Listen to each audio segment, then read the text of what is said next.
Welcome to Study Loop.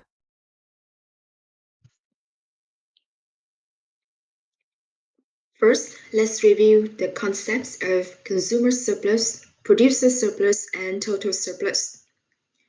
Consumer surplus equals buyers' willingness to pay for a good minus the amount they actually pay, and it measures the benefit buyers get from participating in a market.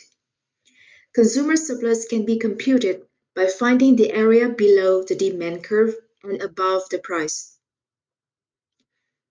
Producer surplus equals the amount sellers receive for their goods minus the cost of production, and it measures the benefit sellers get from participating in a market. Producer surplus can be computed by finding the area below the price and above the supply curve.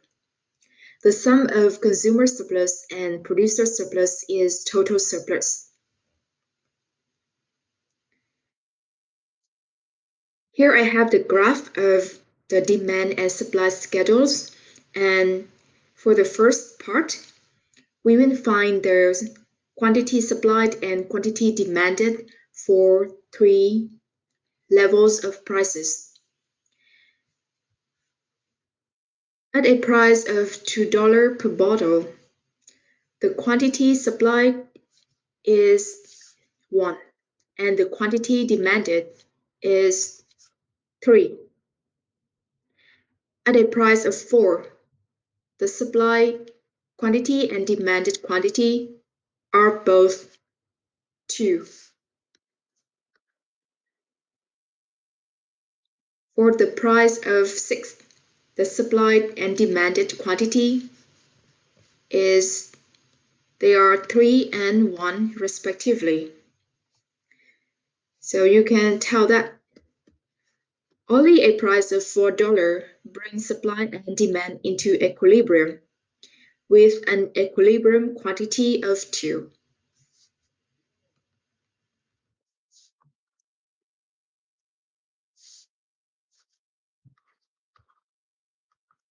I have Q stars equals 2 and P stars equals 4.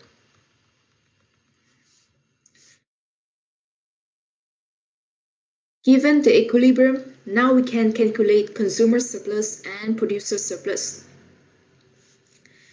We have this area as consumer surplus.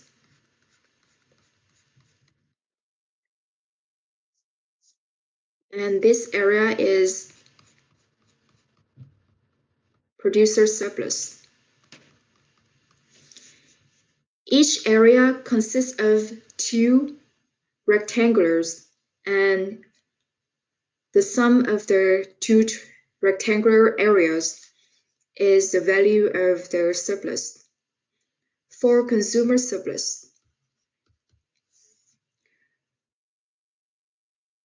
we get 3 as the surplus for the first bottle and 1 for the surplus of the second bottle. So consumer surplus would be $4. Producer surplus is also 3 for the first bottle and 1 for the second bottle. So producer surplus is also $4. The sum of them, total surplus, is $8.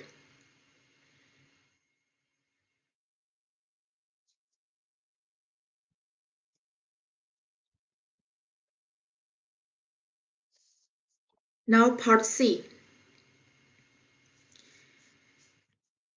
We consider the equilibrium at price of $4 and quantity of 2 bottles.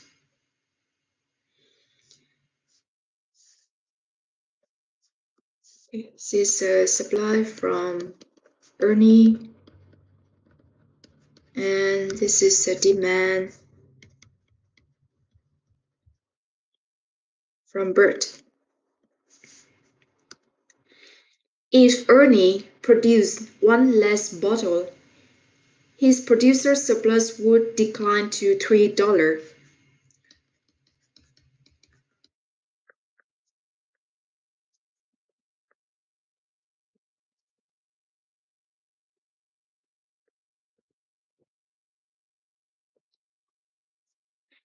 In this case, his producer surplus is just this, sorry, this one, just this rectangular.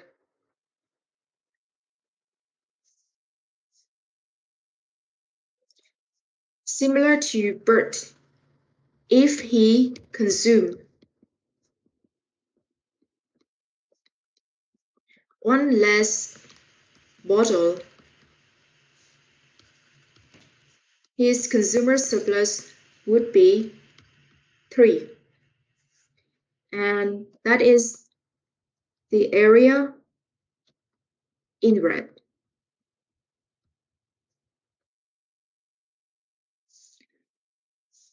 Now, total surplus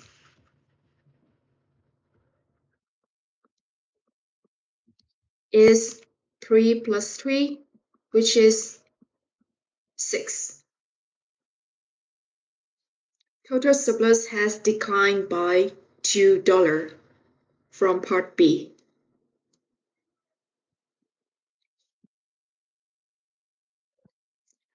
Part D. Consider the equilibrium again. If Ernie produced one additional bottle,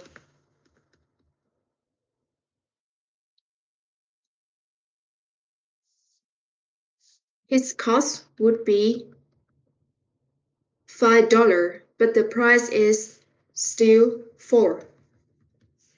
So his producer surplus would decline by 1.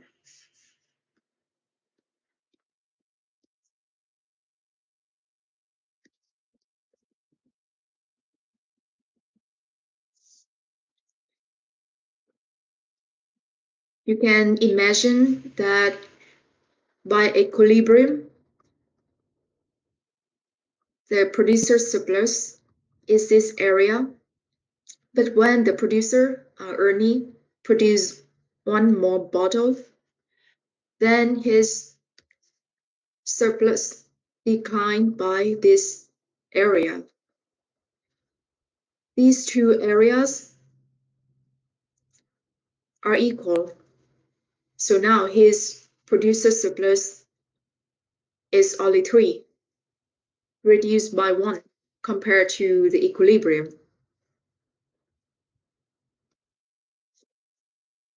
For Bert, if Bert consumes one additional bottle,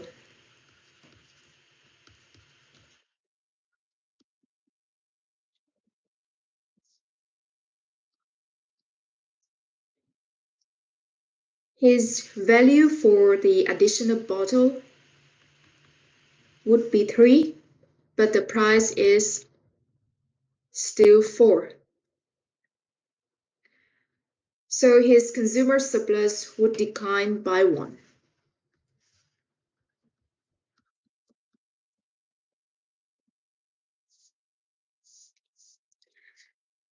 Again, if the market is in equilibrium, the consumer surplus is this area. But when the consumer get one more bottle, then his surplus would be lost by this amount. And this amount, this area, is the same in value as this area. So his consumer surplus would only be 3.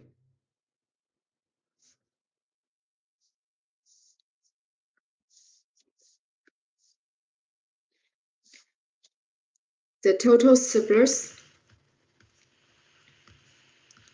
declined by 1 plus 1 equals 2.